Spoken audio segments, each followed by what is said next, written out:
Pode sentar. Mais uma vez, boa noite para aqueles que eu não falei, né? E Deus possa nos ajudar a continuar servindo. O irmão Dalton estava falando que a fachada está ficando bonita, né? Os irmãos perceberam, né? Já com letras, né? Tudo ficando legalzinho, né? Mas a semana começa mais, né, irmão Zé Bento? A semana começa mais. Vai estar ali na frente em obra. Vamos fazer aquela entrada, aquele piso, e vai ficar mais bonito ainda. Isso para nosso Deus. Isso é para o nosso Deus, louvor do nosso Deus. Devemos louvá-lo assim, ok? Bom, pela manhã, então, nós falamos sobre a idolatria. Vocês lembram disso? Quem estava aí de manhã? Lembra disso que nós falamos? E eu disse que agora, pela noite, nós falaríamos como fugir da idolatria, como não cair novamente na idolatria. Para lembrar o texto, vamos relê-lo, né? 1 Coríntios, capítulo 10, versículos 14 a 33. Vamos fazer novamente esta leitura e vamos tentar aqui agora responder a essa pergunta. 1 Coríntios, capítulo 10, 14 a 33. Enquanto os irmãos estão procurando, não esqueçam, semana que vem teremos almoço aqui na igreja. Então, os irmãos interessados, procurem o nosso pessoal aí da cantina, que vão estar preparando ao almoço para saber e ter em média quantos querem, né? Quem deseja almoçar domingo. Né? Tem gente que igual não quer almoçar, né? Isso aí é problema de cada um, né? E quarta-feira, sim, e quarta-feira também, depois da nossa reunião de oração, teremos a nossa reunião de liderança da nossa igreja. Então, os irmãos líderes, por favor, estejam aí. Diz assim, então, o texto: por isso, meus amados irmãos, fujam da idolatria. Estou falando a pessoas sensatas. Julguem vocês mesmos o que eu estou dizendo. Não é verdade que o cálice da bênção que abençoamos é uma participação no sangue de Cristo e que o pão que partimos é uma participação no corpo de Cristo? Por haver um único pão, nós que somos muitos, somos um só corpo, pois todos participamos de um único pão. Considere o povo de Israel. Os que comem do sacrifício não participam do altar? Portanto, o que estou querendo dizer? Será que o sacrifício oferecido a um ídolo é alguma coisa? Ou o ídolo é alguma coisa? Não. Quer dizer que o que os pagãos sacrificam é oferecido aos demônios e não a Deus. E não quero que vocês tenham comunhão com os demônios. Vocês não podem beber do cálice do Senhor e do cálice dos demônios. Não podem participar da mesa do Senhor e da mesa dos demônios. Porventura, provocaremos o ciúme do Senhor? Somos mais fortes do que Ele? Tudo é permitido, mas nem tudo convém. Tudo é permitido, mas nem tudo edifica.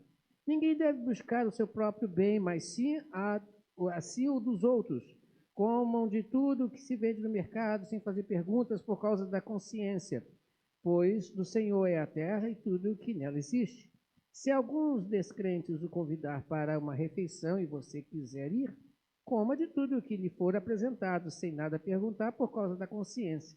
Mas se alguém lhe disser isto foi oferecido em sacrifício, não coma, tanto por causa da pessoa que o comentou, como da consciência. Isto é, da consciência do outro, e não da sua própria. Pois, por que minha liberdade deve ser julgada pela consciência dos outros? Se participo da refeição com ação de graças, é porque sou condenado por algo pelo qual dou graças a Deus. Assim, quer vocês comam, bebam ou façam qualquer outra coisa, façam tudo para a glória de Deus. Não se torne motivo de tropeço, nem para os judeus, nem para os gregos, nem para a igreja de Deus. Também eu procuro agradar a todos de todas as formas, porque não estou procurando meu próprio bem, mas o bem de muitos, para que sejam salvos. Eu falei pela manhã, né? Uma rápida passagem, senão a gente vai demorar todo o tempo da manhã de novo, né? Aí não vamos repetir. Não é interessante assim. Falei pela manhã que Paulo, nesse versículo que nós começamos a ler, no capítulo 4, no versículo 14, ele introduz aí um portanto, né? Um por isso, em algumas versões, ele está ali dando a ideia de uma conclusão de um assunto, de uma ação que anteriormente ele havia falado. Então, agora você vai se posicionar, você vai agora concluir aquilo que eu estava falando, como exemplos lá no anterior, de como você deve fugir da idolatria. E falamos, só para você lembrar, né, 4 coisas. Eu acho que ninguém esqueceu. Né? Se esqueceu, está comendo muito queijo. Né? Diminui aí um pouquinho. Bom, eu falei que idolatria não é só você chegar diante de ídolos. Lembra disso que eu falei?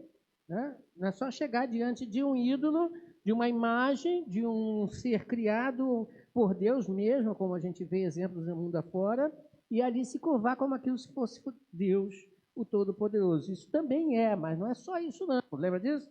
Pois bem, eu falei 4 coisas que podem ser motivos de também idolatria. Você lembra? Não precisa responder, eu lembro para você. Primeiro, eu disse que você não deve desmerecer a pessoa de Deus.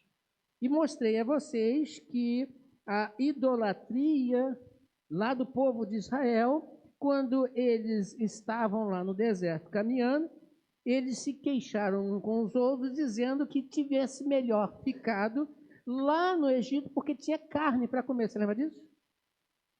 E Deus, então, provocado a ira de Deus, Deus fez com que eles comessem carne ao ponto de morrer com carne no dente. Né? Desmerecendo assim a pessoa de Deus, porque Deus não é um Deus limitado. E quando você faz isso, você desmerecendo Deus, você coloca Deus abaixo do que ele realmente é. Quem é Deus? Eu falei também, ainda que é também um processo de idolatria a questão dos prazeres da carne. Você lembra que eu falei isso? Os prazeres da carne? E aí citei, o Paulo, aliás, cita nos versículos anteriores, que as pessoas, os homens da terra de Israel, se casaram com moabitas. E mostrei a você que o problema não era casar com as moabitas. E citei até um exemplo que tem uma mulher na Bíblia, esse eu quero ver se vocês sabem, que era moabita. Quem é? Ruth, que pertence à genealogia de Jesus, inclusive. Foi vó de quem? Davi. Olha que coisa linda, né? Davi, o rei Davi. Não era questão ser moabita, não é isso. É que aqueles homens do povo de Israel estavam buscando prazeres da carne. E por consequência disso, aquelas mulheres levaram aqueles homens a adorar a Baal Peor. Você lembra disso que eu falei? É uma consequência. A idolatria, ela é uma consequência de atos de prazeres carnais. E falei para também que não é só práticas sexuais, existem também outros tipos de imoralidade. Você lembra que eu falei que imoralidade também é prática de sexo pelo sexo, mas também obras da carne. Até falei para vocês, você lembra do que são as obras da carne? Alguns até se irritaram, pois as obras da carne conduzem também à idolatria. Foi o que aconteceu com aquele povo de Israel. Muito bem. Falei também sobre colocar, o duvidar do caráter de Deus. Quando ele diz que nós não devemos tentar a Deus. Como é que você tenta a Deus? Isso também é uma idolatria. Como é que você tenta a Deus? Quando você põe à prova esse Deus que diz, vocês não sabem que eu posso fazer? Lá do povo de Israel, nós falamos isso, que Moisés, quando tira o povo de Israel, quando ele vai caminhando com o povo reclama várias e várias vezes com relação a isso, e achando que deveriam morrer ali, que melhor teria sido, aliás, ficar lá no Egito, e aí Deus tinha acabado de dar uma vitória ao povo de Israel, e o povo reclama por causa disso, tentando a Deus, pondo à prova a Deus, o caráter de Deus, e Deus manda aquelas serpentes para morder as pessoas, e quem não olhasse para aquela serpente de bônus fosse curado. E mostrei a vocês que o caráter de Deus não pode nem pensar em questionar. E dissemos aqui que caráter é aquilo que caracteriza uma pessoa, são coisas pessoais. Você identifica um indivíduo pelo seu caráter. Se ele é isso, se ele é aquilo, pelo que ele é, você o identifica assim. E falei isso de manhã, que Deus é todo poderoso, Deus é imutável, Deus é ilimitado, é eterno, Deus é amor perfeito, Deus é justiça perfeita, Enfim, eu mostrei algumas características do caráter de Deus e mostrando que aquele pessoal simplesmente duvidou de Deus. Tinha acabado de dar uma vitória para o povo de Israel. E, por fim, eu falei que a própria reclamação, murmuração, é também um processo idolátrico. Por que é um processo idolátrico? Aquelas pessoas questionando Deus quando estavam chegando na Terra Prometida, né? Disseram assim, olha, não vamos conseguir, é muito gigante lá dentro.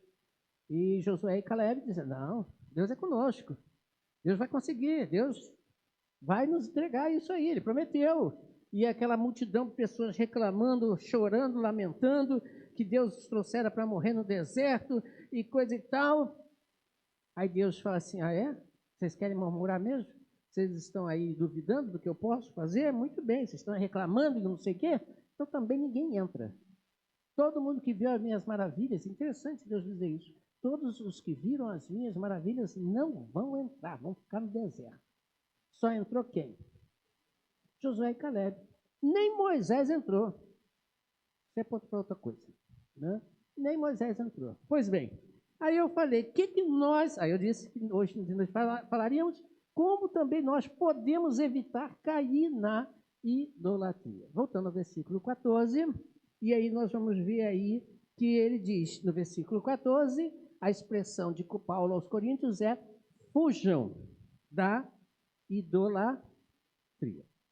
Pois bem, vamos aqui pensar agora. Fugir. Você sabe o que é fugir?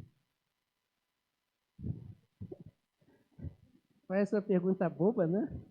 Até uma criança sabe o que é fugir. Parece uma pergunta sem sentido, né?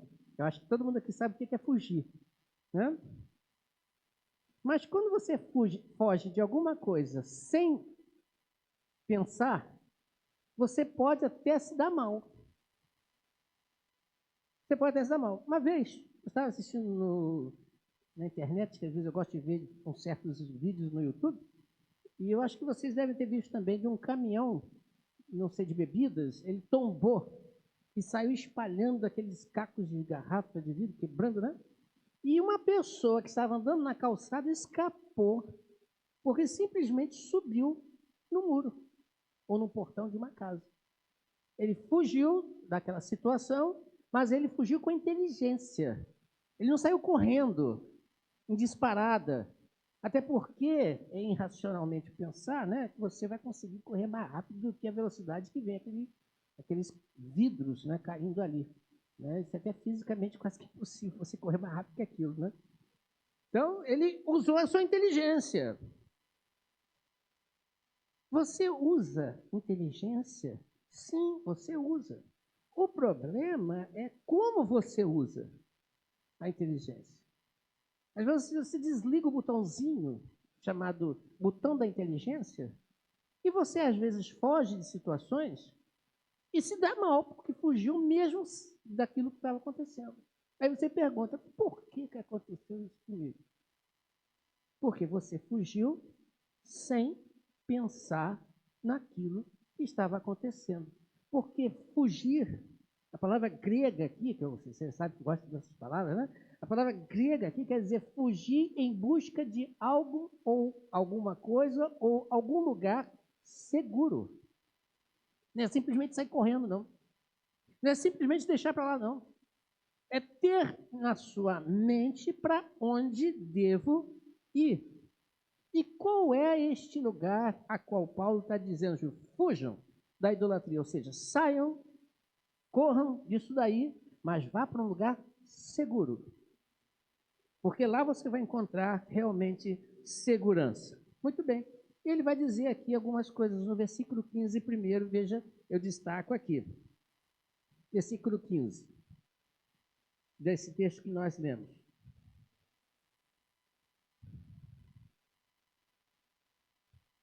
Ele diz assim, estou falando, né, enquanto está botando aí na imagem para a gente, aí Paulo diz assim, estou falando, se você tem a sua Bíblia, deixa aberta, 1 Coríntios 10, versículo 15, estou falando a pessoas o quê? Sensatas. Pessoas sensatas. Paulo não está falando para qualquer pessoa. Ele está falando para um grupo definido de pessoas. Pessoas sensatas. O que é ser sensato? O que é ser uma pessoa sensata?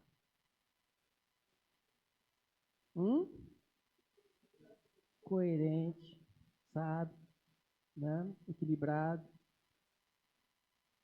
É uma pessoa que antes de agir, pensa. Criterioso. É uma pessoa que antes de agir, pensa. Você tem capacidade suficiente para isso. Pensar. A Bíblia tem exemplos inúmeros de pessoas que se deram bem só porque pararam para pensar. O que devo fazer?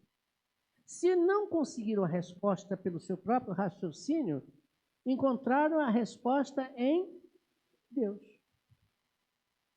Como é que nós vamos fazer isso? Como é que eu vou fazer aquilo? Como é que eu devo proceder em determinada situação? Deus orientou. Lembra que eu falei que idolatria também é duvidar do caráter de Deus? Lembra que eu falei pela manhã e agora repeti? Quando você despreza a pessoa de Deus, você está se mostrando uma pessoa insensata. Uma pessoa que não pensa. Ora, se Deus fez, Ele vai fazer. Se na vontade dEle, Ele vai agir. Ele não vai deixar você à mercê da situação. A Bíblia tem vários versículos, a gente pode, eu tenho certeza que você deve estar até pensando em algum desses versículos, que mostram que Deus nunca vai nos abandonar. Eis que estou convosco. Nunca viu o justo. Né? Percebam? Temos vários exemplos na Bíblia de pessoas que, pela sua capacidade de reconhecer sua limitação, isso mostra já a sabedoria, ela coloca a sua vida nas mãos de Deus. Então, Paulo está dizendo assim, oh, gente, para pensar. Tenha atenção. Pare para analisar com exigência aquilo que você está por fazer. Exija de você. Isso é esforço. O problema é que a gente às vezes nós não queremos nos esforçar em ser criteriosos. Certa vez eu fiz uma dinâmica numa igreja, né? A Adriana deve lembrar disso, né? A minha Adriana. Agora é a minha Adriana, né? Tem outra, né? Eu vi uma dinâmica interessante. Eu botei, acho que foram 3 garrafas aqui na frente, né? Na igreja que eu estava. Uma garrafa em que eu coloquei um rótulo dizendo assim, água potável. Numa outra, eu coloquei assim, água de vaso sanitário. E na outra eu botei água de esgoto. As 3 garrafas, um copo, e disse, quem quiser, venha até aqui frente e pegue uma dessas 3 e beba. Eu falei isso. A pessoa que é inteligente vai fazer o quê? Beber da água o quê?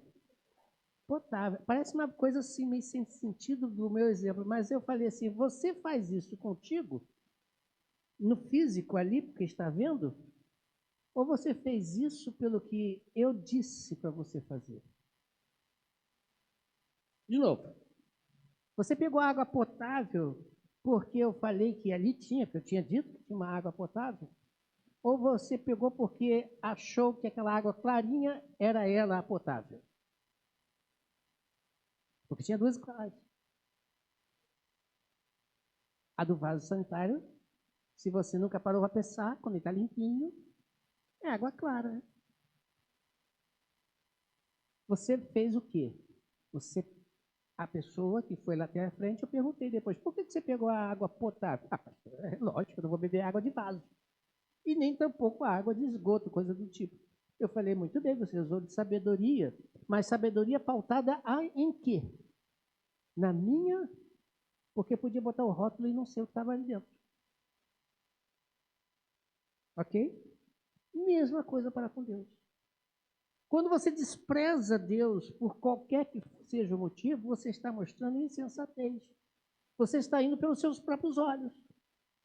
E aí, quando você coloca o seu pensamento, o seu desejo, o que você está vendo como sendo uma verdade para a sua vida, você simplesmente está caminhando para uma idolatria. Porque você vai se colocar, nesse caso, você vai se colocar como sendo o seu Deus. Eu defino a minha vida. Eu escolho a minha vida. Eu tenho capacidade. Isso mostra insensatez. Porque você não conhece nem um pouco do que vai acontecer no dia de amanhã. Imagina tomar decisões pautadas no achismo das nossas vidas. Isso é idolatria. Caminhamos para a idolatria se assim agir. Temos que ter consciência, como Paulo diz, temos que ter consciência e analisar o que ele está dizendo. Repetir o versículo. Estou falando a pessoas sensatas. Julguem, avaliem, considerem, pense vocês no que eu estou dizendo. Não vá, como o pessoal fala, e Maria vai com as outras, né? Mas tem outra coisa também. Ele continua dizendo, e está lá no versículo 16 a 21, desse mesmo capítulo, que nós lemos. Diz o seguinte, 16 a 21. Não é verdade que o cálice da bênção que abençoamos é uma participação no sangue de Cristo e o pão que partimos é uma participação do corpo de Cristo? Por haver um único pão, nós que somos muitos, somos só um corpo, pois todos participamos de um único pão. Considere como o povo de Israel, os que comem do sacrifício não participam do altar. Portanto, o que estou querendo dizer? Será que o sacrifício oferecido a um ídolo é alguma coisa? Ou o ídolo é alguma coisa? Não, quer dizer que o que os pagãos sacrificam é oferecido aos demônios e não a Deus. E não quero que vocês tenham comunhão com os demônios. Vocês não podem beber do cálice do Senhor e do cálice dos demônios. Não podem participar da mesa do Senhor e da mesa dos demônios. O que Paulo está dizendo? Agora pensa o seguinte. O que é que eu vou dizer? O que ele vai dizer para a gente? Que é impossível para nós que já participamos da mesa do Senhor participar da mesa dos demônios. É impossível. E ele vai trabalhar isso aqui, não sei se você percebeu. O que é participar da mesa do demônio? Ou o que é participar da mesa de Deus? É comer a ceia, como nós fizemos hoje pela manhã? Vou participar da mesa do Senhor. Vou comer o pão e beber do cálice. É isso, participar? Pensa um pouco. O que é participar da mesa? Vamos olhar para os israelitas. Ele aqui está citando, não sou eu. Lá atrás, os sacerdotes, quando iam oferecer os sacrifícios do povo, parte daquilo que era sacrificado era para eles o quê? Era o alimento deles. A gente viu isso, já estudamos inclusive sobre isso. Não sei se foi numa quarta-feira, eu não me lembro. Foi na quarta-feira? Quem não tem na quarta-feira perde muita coisa, né? Né, pastor? Pois bem, quando era sacrificado um cordeiro, o sangue era aspergido, todo aquele ritual, mas parte daquele sacrifício ali entregue, os sacerdotes comiam. Mas só os sacerdotes comiam? Não. Quem levava também. Quem levava também. Lembra da Páscoa? Só como exemplo. Que deveriam comer as carnes sacrificadas. Ou seja, participar da mesa do Senhor ou dos demônios é ter uma relação íntima com aquilo que está acontecendo. O crente em Cristo Jesus não pode ter uma relação íntima com as práticas demoníacas, mesmo que pareçam inofensivas. Lembra que eu falei pela manhã? Estamos no mês de junho, e no mês de junho tem muitas festas, né? E eu falei, eu trouxe até o calendário, quem quiser, ninguém quis. Não, eu não sei porquê. Então, acho que todo mundo sabe. Né? Eu trouxe os calendários aqui para a gente ver das práticas religiosas, das festas religiosas da Igreja Católica. Repito, tem nada a ver com eles cuidam da vida deles, né? Não vou discutir o que eles creem e como eles creem. Temos a ver conosco. Só que a gente sabe que certas práticas e certas festas são festas pagãs, mesmo com título de religiosas, mesmo que estejam no quadro de festas de igrejas que se dizem cristãs. Mas são festas pagãs, só buscar a origem. E dentre essas, nós conhecemos algumas delas, né? Até fiz a brincadeira aqui, o pessoal respondeu muito bem, parabéns. Eu nem sabia, né? Só fui saber depois que eu li no calendário, né?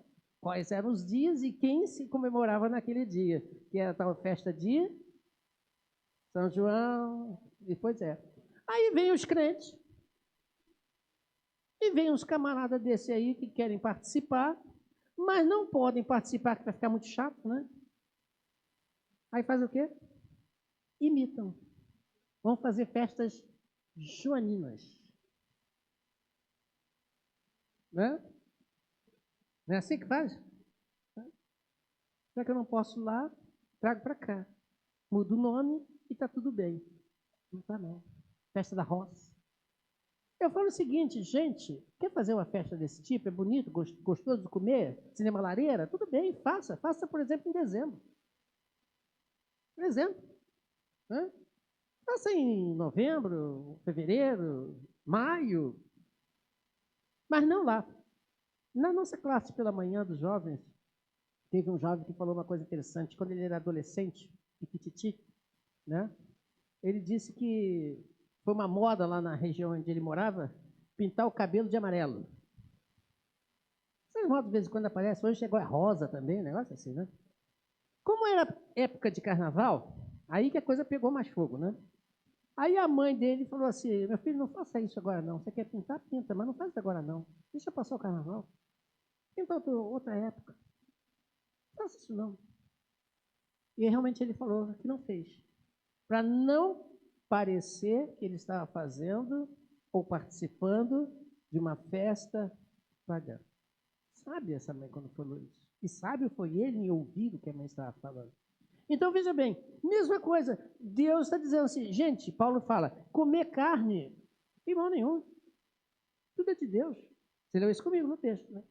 Comer carne, é de Deus a carne. Comer as coisas, é de Deus. Se você for convidado para comer na casa de alguém, nem pergunte, coma.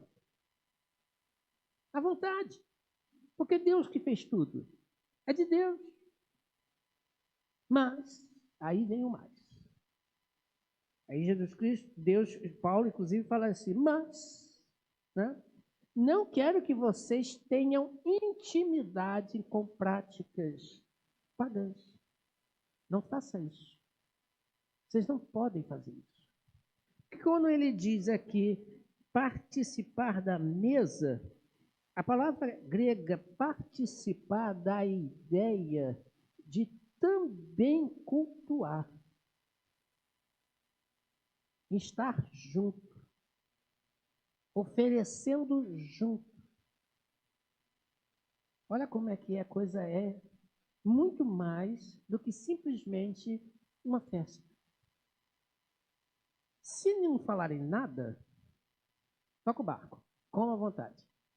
Mas se falarem, não por você, mas por ele, pela consciência dele, para que você não faça com que ele possa até tropeçar e cair, você não coma. Porque você vai estar dizendo para ele que também concorda com aquela prática que está sendo feita. E com ele, oferecemos sacrifício. Com ele, participando da prática da festa do demônio. Cuidado, é idolatria, da mesma forma. Por que é idolatria? Porque você está tirando da pessoa de Deus o foco da adoração e jogando para alguém ou alguma coisa o foco da sua adoração. Mas tem mais, Paulo ainda fala mais. Estou caminhando para o fim, pode ficar tranquilo. Né? Versículo 23, e depois do versículo 27 a 29, e depois do versículo 32. Vamos por parte. Versículo 23. Tudo me é o quê? Permitido. tudo me é permitido. Quando você lê tudo, você entende o quê? É óbvio. É tudo. Pensa em qualquer coisa aí. É permitido. Mas, aí ele bota aí um mas, né? Um mas. Professor de português, o que isso quer dizer? Né? Porém, todavia, contudo, pera um pouquinho. Hã? É. Condição, tem uma condição aí, ó. Meta o pé no freio. Nem tudo convém, não é proibido. Percebeu? Convém, não é proibido. Então, o que você pensou? Eu falei, pensa em alguma coisa, está valendo? Pode? Não pode, não é proibido. Mas é conveniente? É permitido? Vai me edificar? Percebeu? Eu quero adorar o demônio. Adora. Não convém. E Deus até diz que não faça isso. Não é permitido. Vai te edificar? Pelo contrário, vai te derrubar. Paulo está dizendo o seguinte, gente, você é livre. Jesus Cristo disse isso para você e para mim. Se o Filho do Homem vos libertar, verdadeiramente sereis livres. Isso significa que você tem total liberdade de vida. O problema é como você vai usar isso ao seu favor. Tudo é permitido. Aí ele diz agora no versículo 27 a 29. Se algum descrente o convidar, como eu falei, para uma refeição, vá, coma tudo o que for apresentado, sem nada perguntar, por causa da consciência. 28. Segue. Se algum descrente... Não, 28. Mas, se alguém disser, isto foi oferecido, consagrado, dedicado, em sacrifício a um ídolo, a um Deus, não coma. Tanto por causa da pessoa que o comentou, quanto por causa da consciência. De quem? Refiro-me à consciência do outro, não propriamente a sua. Afinal, por que a minha liberdade deve ser julgada pela consciência dos outros? Em outras palavras, ele está dizendo assim, você não tem que ser julgado pelo que o outro pensa ou deixa de pensar. Mas não torne-se o quê? Motivo de tropeço para quem? Para o outro. Seja judeu, seja grego, seja quem for. E nem para a... Você pode até ter liberdade de fazer, mas que não seja o que você fizer motivo de tropeço para outra pessoa. Mas ele tem que crescer e amadurecer. Concordo, não está errado não, mas enquanto isso não acontece, você que é maduro, você vai fazer o quê? Você vai se conter. Porque você está buscando uma edificação. De quem? Somente sua? Também. Mas do corpo de Cristo. Do corpo de Cristo. O corpo de Cristo é o foco principal. É o objetivo pelo qual nós estamos também aqui. A igreja de Cristo também está aqui para servir a Deus. E para servir como vasos de bênção. E não como vasos de desonra. O problema é que muitas das vezes nós usamos da nossa liberdade que temos de direito, inclusive na lição da EBD, se não for já estudado, que os irmãos vão estudar ainda, às vezes nós pegamos da liberdade do direito de poder fazer e abusamos dessa liberdade. E eu costumo dizer que liberdade sem controle vira o quê?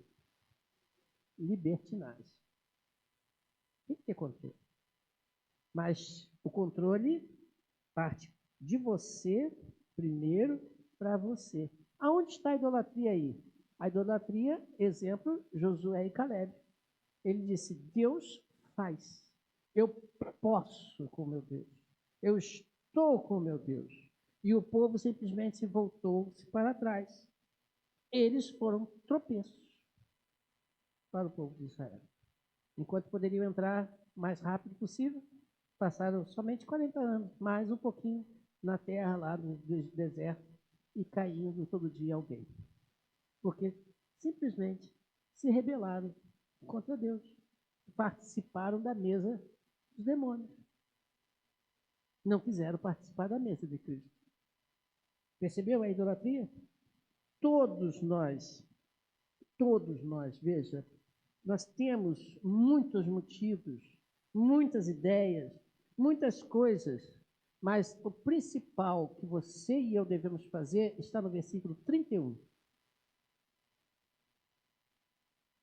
Assim você, quando comer ou quando beber, ou fizer qualquer outra coisa, que o faça para a glória de Deus. Porque se você fizer para você, você está sendo idólatra. Idólatra. Se você estiver fazendo para um grupo, você é um idólatra. Se você estiver fazendo para uma religião, é um idólatra. Mesmo que seja uma religião cristã. Mesmo que seja. Se você for pensar, pense e diga, isso que eu acabei de pensar é para a glória de Deus? Se você for falar alguma coisa com alguém, pense, o que eu estou falando é para a glória de Deus? Se você for fazer alguma coisa, faça e diga, eu posso com isso dar glória a Deus? Ou ao contrário, se eu não fizer determinadas coisas, eu posso dar glória a Deus por aquilo que eu não fiz?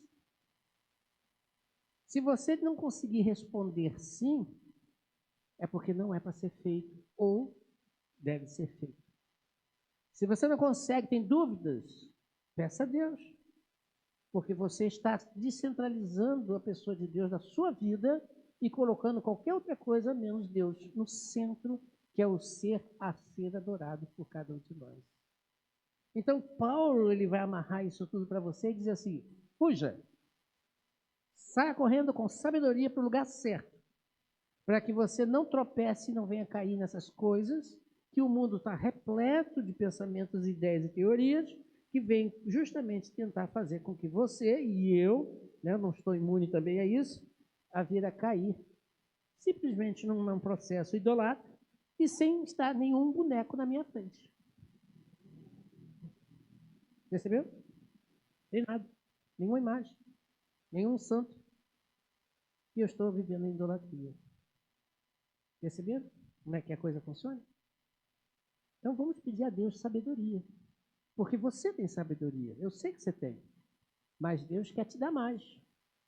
Porque a nossa sabedoria, mesmo que ela seja robusta, ainda fica aquém da sabedoria divina. E Deus quer dar a cada um de nós muita sabedoria, para que sejamos, nas suas mãos, vasos para a honra e glória do nosso Deus. Deus possa nos abençoar, amém? Vamos ficar de pé, vamos orar? Tem indo, Dalton? Aqui o sol aí do irmão Átila, né? Então vamos orar. Logo